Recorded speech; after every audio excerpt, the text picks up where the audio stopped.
Peace. This is Kamal Imani, and we're going to talk about relationships or an aspect of dating and relationships. Now, I had a good friend of mine, and he had a disgruntled, beautiful woman. She was tired of him or whatever. It seemed to be a little financial situation because she was used to going out with football players in Atlanta and all that kind of stuff like that. So she once said, when I got with him, I went from sugar to what? And my wife was like, what? From sugar to ish. Dang. So, I reflected on an experience I once had, a little story. I'm going to tell you a little story. But I'm going to leave some names out of things to protect the innocent, guilty, whatever. All right. And when I talk about these things, I'm not saying I'm innocent. I'm not saying I'm right. She's wrong and all of that kind of stuff. And actually, the story I'm going to present to you, it's like most women are upset with the men because of these situations, financial, material, consistency, and things like that. So it just happens that in this situation, this sister kind of not only let me down, but I think she let herself down. Now, this was before I was married, all right? So basically, the main message in this is like, I'm going to tell you ahead of the story, all right? The main message is to make sure that you're bringing somebody aboard into your life who can complement what you already have and not take away from what you have. Someone that might have that missing piece to the puzzle, not that person that's going to leave you puzzled. You understand? All right. So I was down at Morehouse, and I was a student there, transfer student. So I was 25 years old. I was cool. Everything was paid for. And my meals were good. You got the meal plan in college, right? Those meals were serious. We could go back for seconds and thirds and all kind of stuff like that. So we had food, clothing, and shelter. And we had the rail, the transportation was right there, the MARTA, shout out to my Atlanta people, my down south people. And so that was all lovely for me. And when I was going down there, when I first got down there, my girlfriends or ex-girlfriends from up north, Jersey, would call, oh, I miss you, I want to come see you, blah, blah, blah. Oh, now you want to come see me and all of that. Because down there, a lot of the young girls was playing games. Not really like, OPP was like the hit, like you heard it like 30 times a day. Other people's, you know what I'm saying? So it was like they really lived by that.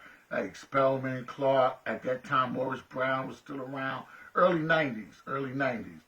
So it was like, you see a chick with a dude today, and then you see them with somebody else the next day, and then you see people creeping at 5 in the morning, and I was like, nobody's committed to nobody. It's like, especially the freshmen, they was let out their mama's houses and their daddy's homes, and they was like, we gonna get it in.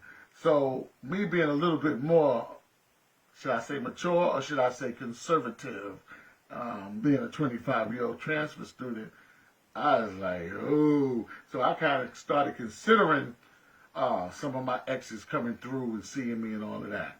So the first one that wanted to come, she said, you know what?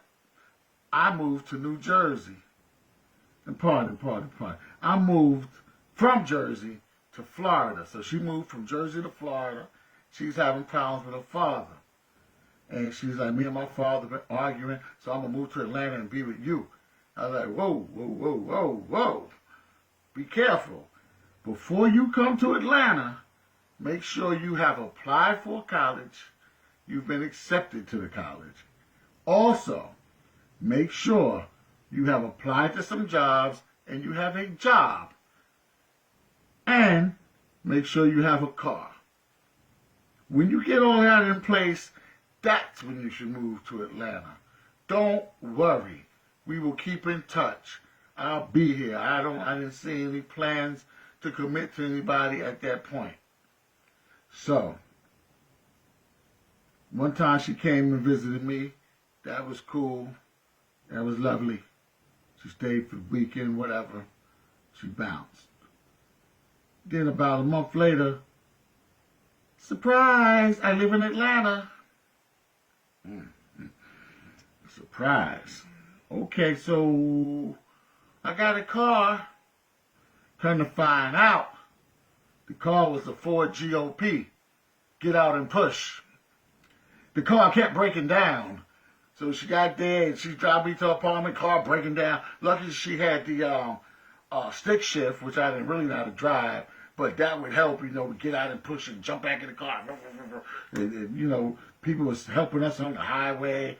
I'm like, I could not come down to ATL to live like this. Like, what is going on? So the car was breaking down. Then the apartment was a studio apartment. And it was in College Park. And it was cute, but it was a studio apartment. So it was like, if you get mad at each other, just a little bit, the least bit mad, the tension in there, you could cut it with a knife. There's nowhere to run, nowhere to hide. The kitchen is like a half kitchen, a kitchenette. The bathroom's small. Then you just got this one big living room. Not really big, but it's a living room and a bedroom. So, nowhere to go. I could go outside, but it's an apartment complex. Like, this one didn't have any pool or fitness center. It was just an apartment complex. It was cool, but, So, it was like, Then with the jobs, she was getting little temp jobs. And see, what happened was, in Atlanta, they give you the first month or first 2 months free or whatever. I think she had the first month free. So she's like, I got the first month free. By the time that comes around, I'll be able to have a job and I have some money saved. That ain't work out right. So, that first month was up. I think she had the rent. Second month came. Oh, the first month was free. Then the second month came. She didn't have the rent. And one of my roommates gave her the money. I was like, wow. He gave her $1,000. I think her rent was like $650 at that time. I was like, wow, that was a blessing, and I appreciate you, man. I appreciate that. Was very nice. So thought that might help her out.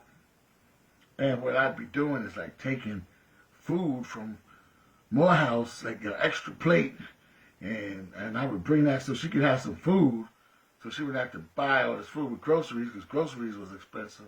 I tried. I liked her and everything. Nice girl. But we weren't equally yoked, so I don't want to, she still exists, really. I don't know. All right.